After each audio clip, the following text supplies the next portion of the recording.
and I'd like to invite Suzanne Cohen.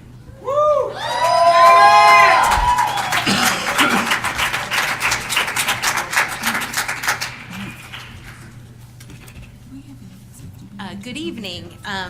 I wanted to start by saying thank you for the opportunity to speak with you. And I'm the president of the Portland Association of Teachers, representing 4,500 educators in PPS. And as I believe I've told you all individually, I am very eager to build a productive working relationship with district leaders and our union, and I'm very excited about the prospect of working together to get PPS back on track. And we want a functioning district, and we want to support you in these efforts, but our partnership will not compromise our values or ignore problems. And so since the new board took office in July, and since your arrival, Superintendent Guerrero, we have heard a lot of promising statements about how we will work together. But I want to make it clear tonight that the professional educators in this district will be judging you on your actions, not on your words. And unfortunately, one of the very first actions we must judge this new administration by is how you've handled the shortage of facilities, and in particular, how this affects the situation at Pioneer. Lofty rhetoric about a better program in a new location rings pretty hollow when staff members are being forced to beg for the bare essentials, like a gym, or a library, or a cafeteria. Our Pioneer community is not engaged in a visioning process. They are fighting for the very basics of an equitable educational opportunity for our most vulnerable students. Visioning and kind words will not meet these students' needs. They require space and resources.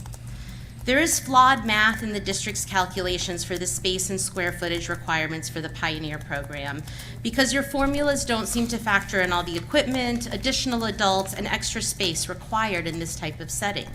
And the fact is, you made this decision without any input from the school staff. And why should the Pioneer community have any confidence when we all see what's happening at Franklin High School? The very first PPS building constructed under the bond has resulted in an incredibly inequitable physical space for our special education students, which pretty much everyone recognizes.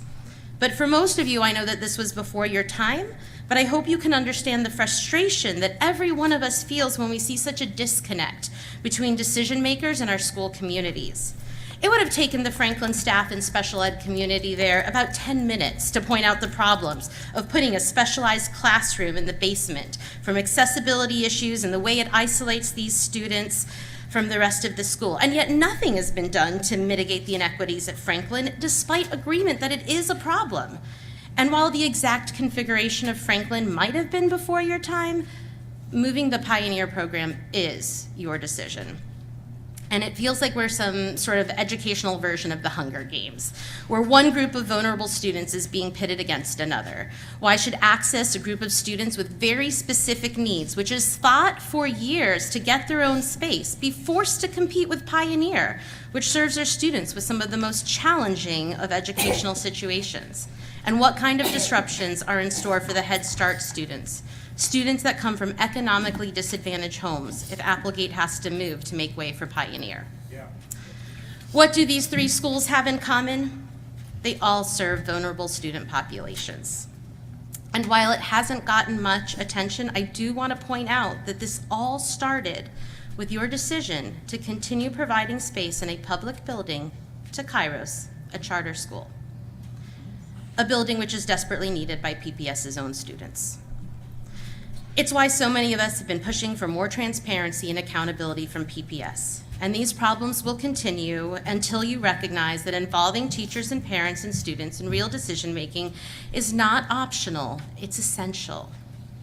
I really do believe that you have gotten a better sense of these issues through the very meaningful conversations we've had at the bargaining table. But as I've said before, educators are looking at what you do far more than what you say. And the reason I'm here with so many of my colleagues tonight is because we still haven't translated those meaningful conversations into a signed contract. Settling our contract this weekend is a critical way of showing the educators across PPS that your words mean something. We've been working 556 days without a contract. We need a fair settlement this weekend. Thank you for your time. Thank you.